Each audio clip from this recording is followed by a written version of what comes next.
M. Razi Karoui, fondateur de Karoui & Karoui et créatif, pour nous parler justement de la publicité en général, cadre tunisien et international. Bonjour Razi. Bonjour, marhaba. Donc justement, publicité en Tunisie, ça fait 15 ans que vous êtes dans le domaine. Parlez-nous justement de votre approche, de votre vision sur la publicité en Tunisie. أنا أكثر من 15 سنة راه bon شهرية بزي شوية si tu peux le voir, c'est-à-dire j'ai commencé à la publicité en 1990, fait Tunis 90-91, donc maintenant ça fait presque 20 ans. 20 ans. Oui. Moi personnellement, aujourd'hui, ma vision de la publicité fait tout du marché publicitaire en général, sur le plan exécution, que sur le plan évolution de marché, je pense qu'on a une stagnation aujourd'hui du marché qui est très perceptible. On a eu un boom dans les années 90, même début des années 2000, où il y a une croissance. Vraiment un discours publicitaire, une présence de la publicité en tant qu'industrie, en guillemets, en Tunisie. Maintenant, depuis quelque temps, on vit avec nos acquis. Il n'y a pas encore eu le deuxième souffle de la publicité Fitoun. Il y a eu un premier souffle, il y a eu la naissance de pas mal d'agences de publicité talentueuses, avec des bâtisseurs, des gens qui sont beaucoup bagarrés, qui faisaient vraiment du below the line, du above the line.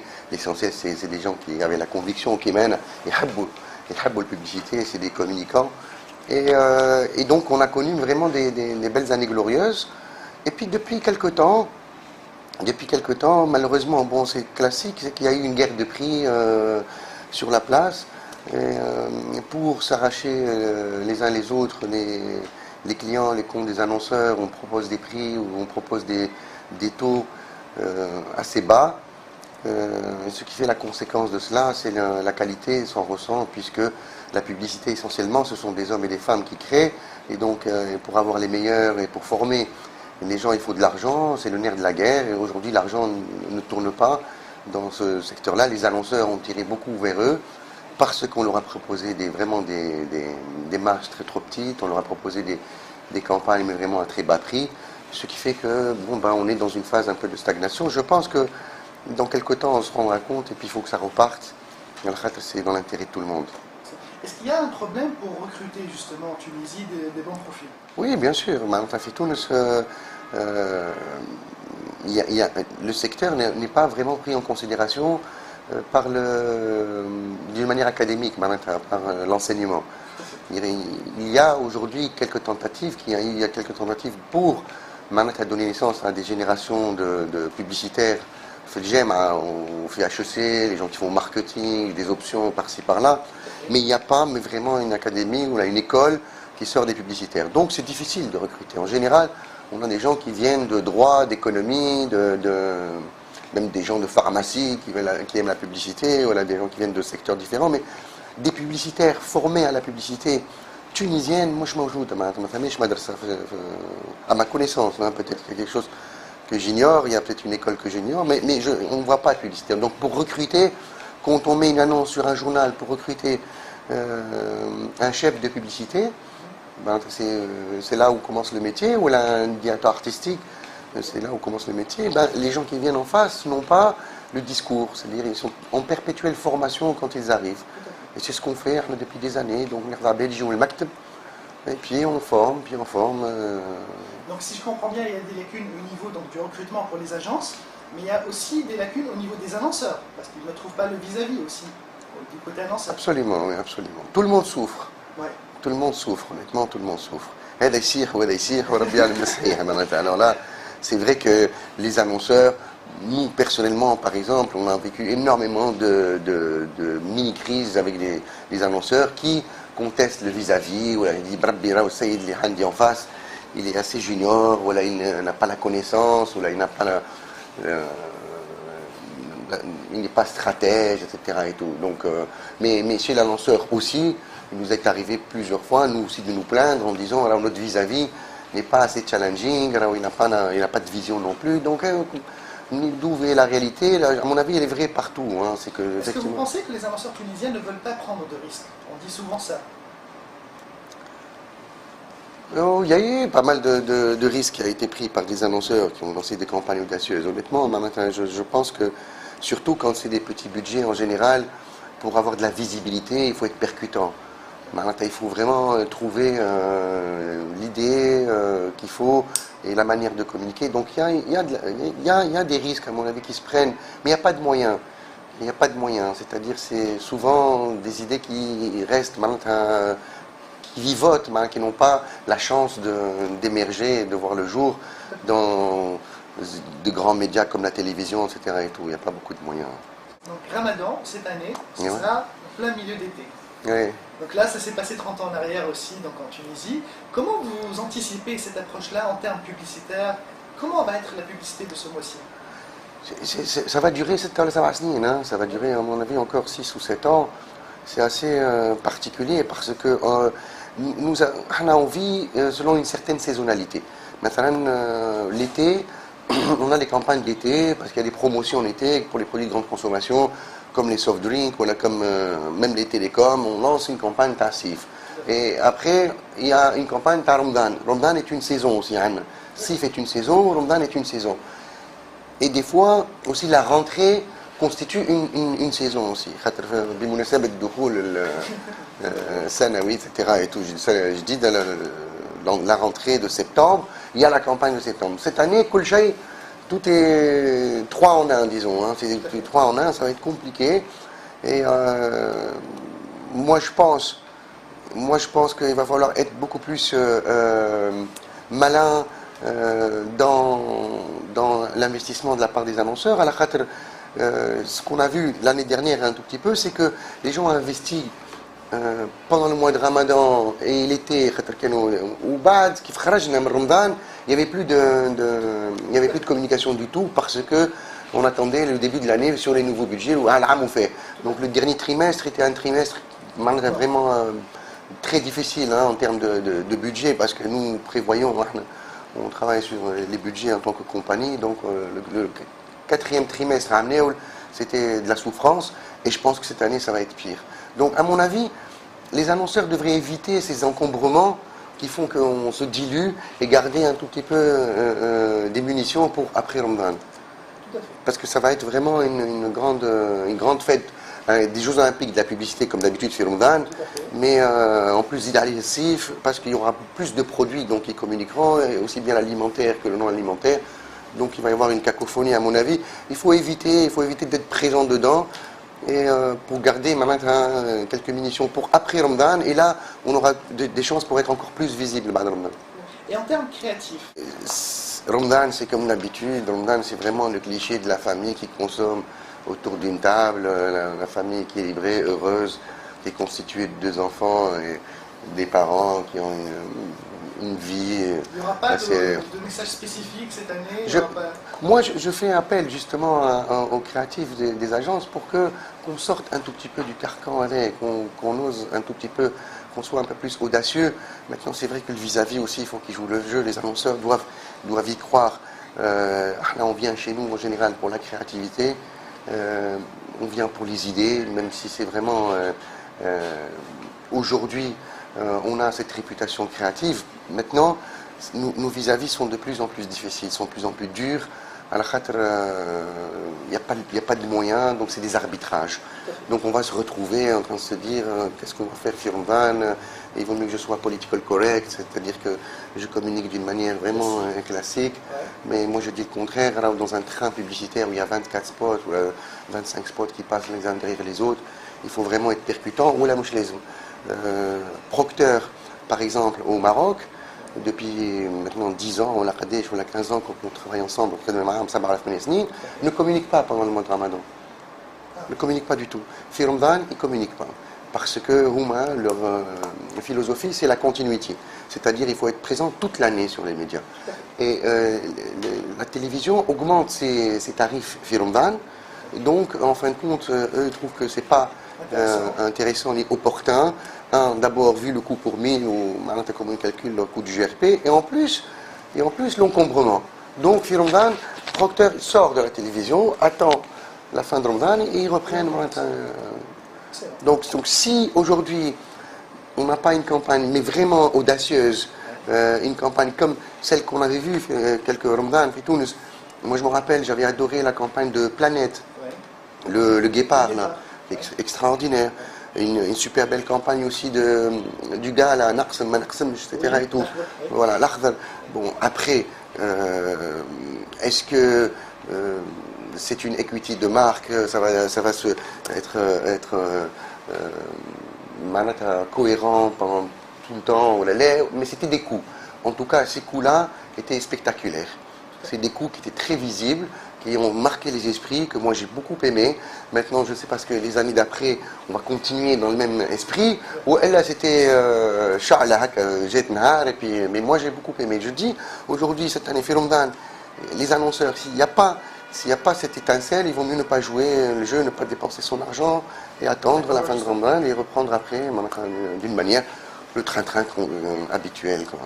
Justement, en termes de présence à la télé, donc en termes de séries, de ce que vous pouvez... Est-ce que vous pensez qu'il y a la qualité, justement, au jour d'aujourd'hui, en Tunisie, pour permettre aux annonceurs d'investir, justement, à la télé, de mettre... Incontestablement, on s'est amélioré, avec certaines maisons de production qui proposent aujourd'hui des produits de qualité. On voit qu'on est dans des standards internationaux. Il y a des game shows, là il y a des feuilletons, là il y a des émissions sportives qui sont aujourd'hui de très bonne facture. Elles sont de très bonne facture qui vraiment ont hissé le niveau de la production audiovisuelle fait Tunis. Donc en tant que publicitaire, je suis ravi de voir qu'il y a ce type de qualité dans la télévision tunisienne. Donc je pense qu'il faut suivre, il faut être dedans. La problématique aujourd'hui, pour moi, vient de l'encombrement qu'il y a devant ces émissions. C'est-à-dire qu'à partir du moment où vous êtes numéro 19 sur 29, ou la Qadesh, film publicitaire, après ça n'a plus de sens. Ça n'a plus de sens. Ces productions sont de très bonne qualité et attirent beaucoup d'audience, elles sont très bien faites. Malheureusement pour la partie publicitaire, qui est avant, pendant ou après, elle est encombrée, ce qui fait qu'on perd de notre impact. Il faudrait peut-être avoir moins de spots publicitaires et faire payer peut-être plus cher, parce que ça se mérite d'être devant des émissions de cette qualité-là. Si vous voulez y être et avoir 40% d'audience, il faut payer un peu plus cher, mais ne pas être, je ne veux pas être le numéro 18. Je ne veux pas que ma campagne passe en 23e position. Au bout d'un moment, il y a une lassitude, vous savez, vous zappez, vous vous levez, vous allez chercher quelque chose au frigo, vous commencez à parler, vous déconnectez. Au bout du 6e, 7e film publicitaire, on déconnecte. Non, moi je pense qu'il faut cantonner ça à un nombre déterminé et faire plus cher, et tout le monde s'y retrouve. On parle souvent de télé, justement, mais la place des autres médias, Internet, les radios, et tout, qu'est-ce que vous en pensez ? Moi, je pense qu'aujourd'hui, bien sûr, je ne vais pas dire le contraire de ce qui se passe dans le monde. Internet, c'est l'avenir. En termes de médias, c'est le média d'avenir dans lequel il faut investir aujourd'hui. C'est un état d'esprit différent parce que quand on conçoit une campagne Internet, on la conçoit avec un esprit différent d'une campagne média classique. Et donc, on voit aujourd'hui, il y a de très belles campagnes qui sont conçues à Internet et tout, comme celle de Boga. Je pense qu'il y en a eu deux de suite qui sont assez intéressantes. Il y a les Boga et Bogalim, je crois. Les deux Boga qui se sont suivis, ce sont des campagnes superbes qui ont été conçues à Internet. Maintenant, en termes de rentabilité par rapport à l'annonceur, je ne sais pas, je n'ai pas vécu cette expérience, donc je ne connais pas le retour.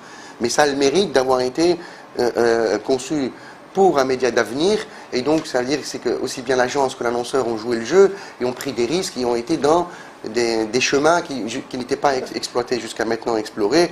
On a une première campagne pour Tunisie Télécom il y a quelques temps, c'était le WW 20h, le 20 à 20h aussi, c'était une première aussi fait tout, c'était un teaser sur le net, où il fallait découvrir sur le net, on faisait le reveal sur... Donc on a fait ces tentatives-là, donc ça reste quand même assez timide, mais je pense que c'est vers ça qu'il faut s'orienter demain, parce que c'est l'avenir. C'est un média sur lequel il faut miser. Il faut trouver les gens qui ont cet état d'esprit. Il faut trouver les jeunes qui conçoivent des campagnes Internet dès le début et après qui sont relayées par les médias classiques. Mais c'est l'avenir pour moi, c'est incontestablement, c'est demain va être net. Quel est le meilleur pays en termes de création publicitaire ? il n'y a pas de secret, c'est le pays où il y a la meilleure création publicitaire, c'est le Maroc, dans le Maghreb. Allez, le volume est tellement important, que dans le tas, il y a tout le temps des campagnes qui émergent. Le Maroc a des campagnes fantastiques, par exemple en print. C'est pas une touche internationale? Si. Le print du Maroc, il est vraiment très très beau, il est vraiment très world class, disons. Quand on regarde ça, c'est des concepts. Les affiches, contrairement à la Tunisie ou l'Algérie, souvent c'est des packshots. Souvent c'est des packshots, donc c'est le produit avec un gros slogan, et donc c'est de la visibilité de la brand sur son pack qui est in situ. Voilà, c'est ça qui est le plus attractif chez Tunis. Alors qu'au Maroc, c'est des concepts publicitaires, l'affichage, l'outdoor. Pour ce qui est de la télévision, aussi bien l'Algérie que la Tunisie, des fois il y a des campagnes qui sont très, très touchantes, très émotionnelles, parce qu'elles sont ancrées dans la culture du pays. Au Maroc, les créatifs, souvent, c'est des étrangers, et donc n'ont pas vécu la culture du pays, donc ont du mal, quand ils font des films publicitaires, à aller chercher certains codes culturels qui font la différence, certains signes, certains gestes, certaines valeurs aussi qu'on développe dans une pub, qui peuvent créer les cordes sensibles. Fidzer, on y arrive, Fidzer, il y a des campagnes qui sont vraiment très touchantes. En Tunisie aussi, je parle d'audiovisuel, fait Talweza. Par contre, fait Tunis, en outdoor, etc. Et tout, bon, on n'a pas encore tout à fait le niveau du Maroc. Le Maroc est vraiment le champion de la publicité dans le Maghreb. Et donc là, justement, Qalb Al-Mqarwi est présent sur plusieurs pays du Maghreb, et aussi présent justement en Arabie Saoudite. On a ouvert une agence il y a 5 mois au Soudan. Donc on a commencé à travailler, on travaille avec MTN, l'opérateur téléphonie mobile sud-africain, Fi Khartoum. Donc on a notre bureau qui est au Soudan, et on a développé une super belle campagne qui est en air maintenant, une série qui est assez intéressante. En Arabie Saoudite, bien sûr, on travaille avec Zain, l'opérateur téléphonie mobile aussi, et puis on a d'autres comptes. On vient de faire quelques campagnes pour Pepsi, fait Saoudia par exemple. Et puis on est présent en Libye, en Mauritanie, en Tunis, le Maghreb, Zaïre. Et comment vous faites pour gérer tout ça, justement? C'est quoi le planning de Razi Karoui qui est en train de se déplacer entre différents pays? Voilà, et c'est assez... disons, mon planning est assez chargé. Mes journées sont très chargées, mes semaines aussi. Les pays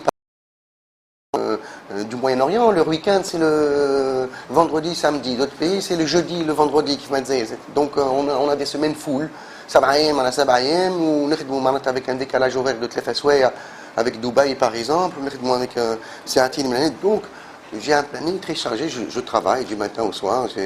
J'aime beaucoup ce métier, donc j'ai dédié ma vie à ce métier-là. Il y a une semaine, j'étais avec des collaborateurs présenter une campagne pour l'Afghanistan. Donc on a été à Dubaï pour des clients afghans, MTN Afghanistan, et on a présenté une campagne pour l'Afghanistan. On se prépare à présenter une campagne pour le Yémen aussi. Inch'Allah, on sera présent au Yémen, et on prépare la Syrie. Voilà, donc pour nous, on a une vision internationale. Depuis le premier jour, on a ouvert, parce qu'on a ouvert la Tunisie, on est Bill en 1996, disons, on a basculé, on était dans une autre enseigne, Walina Qarwi, Halina fi Tunis. Dans la foulée, dans les 6 mois après, on avait ouvert notre agence au Maroc. Et donc, et puis après l'Algérie, l'année d'après, et puis maintenant, depuis le début, nous pensons à l'échelle internationale, et on voudrait avoir une présence internationale. On voudrait dire qu'un groupe qui part d'un pays comme la Tunisie ou du Maghreb peut aussi atteindre une dimension internationale, et que c'est possible. Ah oui, c'est le spécialiste des télécoms dans les pays émergents. Absolument. À chaque fois qu'il y a un lancement d'un nouvel opérateur, vous avez cette approche-là. Depuis l'arrivée des télécoms, le métier de la publicité a changé. Mais vraiment, le métier de publicitaire a changé. Et d'ailleurs, on a eu beaucoup de difficultés à shifter, c'est-à-dire à faire le swap, et comprendre comment fonctionne un opérateur de téléphonie mobile. Et c'est pas du tout évident. Pour un publicitaire qui est habitué à travailler sur un biscuit, ou là, qui travaille un créatif, qui est habitué à travailler sur une gazeuse ou une boisson, et demain travailler sur les télécoms, c'est pas du tout évident. C'est-à-dire la rapidité d'exécution, la rapidité de réflexion, les mécanismes des promotions, les mécanismes de réflexion sur la marque, elles n'ont strictement rien à voir avec un budget classique qui fait 2 campagnes par an, 3 campagnes par an, avec les fachor, arbachor, entre briefs, débriefs, réflexions, etc. et tout. Avec les télécoms, vous êtes briefé le vendredi pour être on air le lundi soir, quoi. Ça veut dire vous avez le week-end, 48 heures pour réfléchir, présenter, exécuter, produire et aller à l'antenne. C'est très compliqué, c'est très difficile. Donc on est arrivé à faire ce shift, ce swap, et on est devenu champion dans la réactivité, dans la compréhension des mécaniques des promotions des télécoms. Toutes nos équipes sont vraiment des champions de telco. Ça, bien sûr, son avantage, ça nous permet de nous présenter dans tous les pays émergents aujourd'hui, justement, comme étant les champions des telcos. Mais vraiment, on est les seuls, on est unique. Quand on présente tout ce qu'on a fait, on a travaillé avec 9 opérateurs. Ça, Melmatel, Wana, on a travaillé avec Meditel, Jay-Z, Nejma, Tunisiana, Tunisie Télécom, etc. et tout, Zain, MTN. On a fait toutes les problématiques qui peuvent exister chez un opérateur de téléphonie mobile. Par ailleurs, les clients non télécoms sont frustrés quand ils voient le volume, le nombre de copies qui sont développées, quand ils voient la vitesse avec laquelle tout ça est en train de fonctionner. C'est vrai que vous venez avec votre petite campagne annuelle, une fois par an, et vous êtes présent à Firomdan et que vous voyez devant vous une déferlante de campagnes. Aujourd'hui, Tunisie Télécom, maintenant, on est en air avec quatre promotions différentes. Ahaï d'un côté, l'illimité de l'autre, Alice d'un côté, vous voyez tout ça. Et c'est vrai que les annonceurs non télécoms se retrouvent vraiment dans un univers de frustration. Donc nous, on essaie de prendre quand même soin de nos clients non télécoms. On a une cellule donc télécom et une cellule non télécom. On essaye, hein, on essaye des fois, mais dit le télécom, il essaie de prendre toutes les ressources. Et on est devenus des spécialistes. Là où on va, on se présente et les gens sont ravis de voir. J'étais en Afrique du Sud il n'y a pas longtemps, justement, rencontrer Celle-ci, c'est un autre opérateur de téléphonie mobile. Et quand on a présenté notre travail, mais vraiment de loin, l'agence, disons en Afrique ou au Moyen-Orient, qui a fait autant de travaux de téléphonie. On dit justement souvent que c'est difficile de passer après Karoui chez un annonceur. Karoui marque la communication d'un annonceur et après c'est très difficile de se détacher. Comment vous voyez cette remarque qui est parfois justement dite dans le milieu? En fait, on vient avec de l'enthousiasme. Quand on rentre dans une maison, on vient avec beaucoup de positivisme, de l'enthousiasme, beaucoup de bonne humeur. On met de la joie dans les équipes plug ensemble en général. Donc en fait, on crée une dynamique très positive. Et les échanges avec nous et nos équipes sont en général très, disons, valorisantes pour nos clients, très valorisantes pour la marque. Et en fait, c'est cette dynamique-là qui manque après. C'est-à-dire une fois qu'on part, ou là on se sépare, l'harka qui a été créée pendant 2 ans, 3 ans, 4 ans de collaboration, elle laisse un grand vide. Et après, sur le plan du travail aussi, c'est vrai qu'on a de grands professionnels au sein de nos équipes.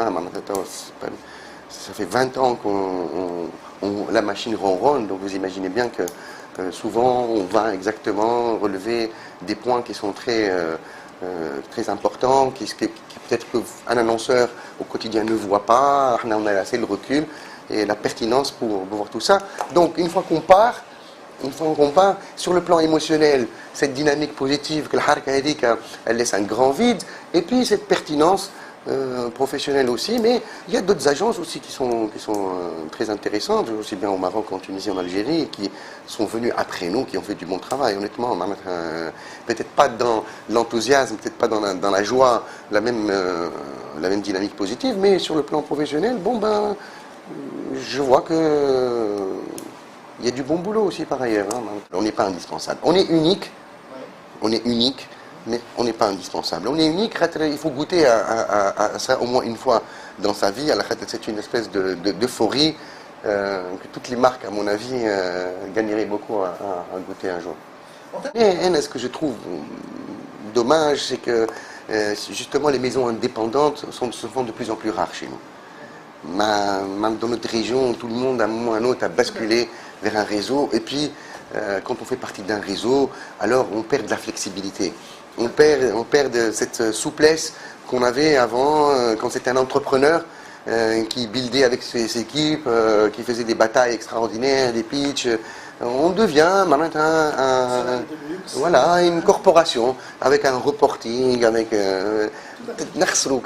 c'est dommage. Maintenant, il faudrait qu'il y ait de nouvelles enseignes locales qui naissent, parce que c'est de là où vient vraiment le goût du challenge, le goût du défi que les gens ont envie de faire, et c'est ça qui fait la différence. Les grandes maisons, ça ronronne, ça a des budgets internationaux qui assurent le beefsteak, donc quand vous avez un Coca, ou là vous avez un Danone, ou là vous avez un Pepsi, un Renault, un Nissan, etc. et tout, bon ben la vie, vous n'êtes pas sur le qui-vive. Vous n'êtes pas sur le qui-vive, donc vous ne surpassez pas tout le temps, voilà quoi. C'est quoi votre meilleure ou vos deux meilleures campagnes en 20 ans? Et ça y est, je نغير حد على حد. احنا راهو, il faut savoir, quand on fait le bilan, on voit qu'on a créé pas mal de campagnes qui ont marqué les esprits. Hein. C'est-à-dire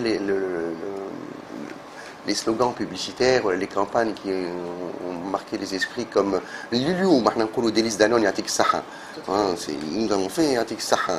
Dans les yaourts aussi, on avait fait Yoplé Nawar Taini, on avait fait Tunisienne à Tunis Kulhamana, ou la Tunisienne à Entil Aoula, Lyoum Tissalet Tunis.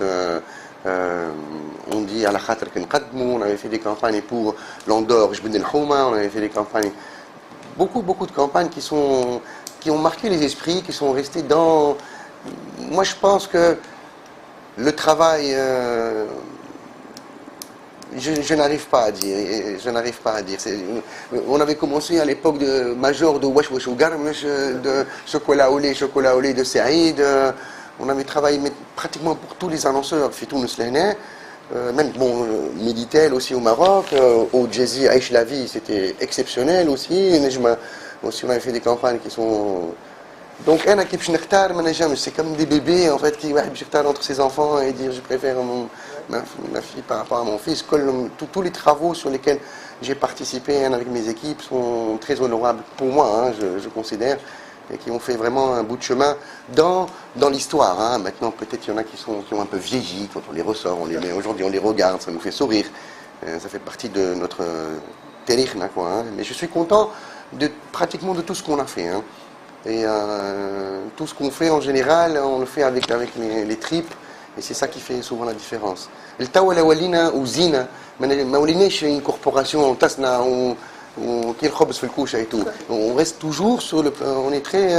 c'est de l'artisanat chez nous. C'est de l'artisanat, même si c'est sur 7 pays aujourd'hui, mais ça reste toujours de l'artisanat. Ça reste toujours, mais vraiment une démarche artisanale. Et c'est ça qui fait la différence. C'est comme si vous achetez un sac fabriqué chez Hermès, fabriqué fait main, cousu main, etc. et tout, par rapport à... Je vous remercie pour votre invitation, bravo pour tout ce que vous faites. Honnêtement, j'apprécie vraiment le courage, hein, des journalistes aujourd'hui qui essayent de participer à l'essor du secteur de la communication. À la Khatr, il doit y avoir des jours où ça doit être difficile. Il y a des jours où vous dites une petite lettre dans notre secteur parce que c'est plus porteur, mais en tout cas, bravo pour tout ce que vous faites et merci de m'avoir invité. Hein. Merci à vous. Je vous félicite. Merci.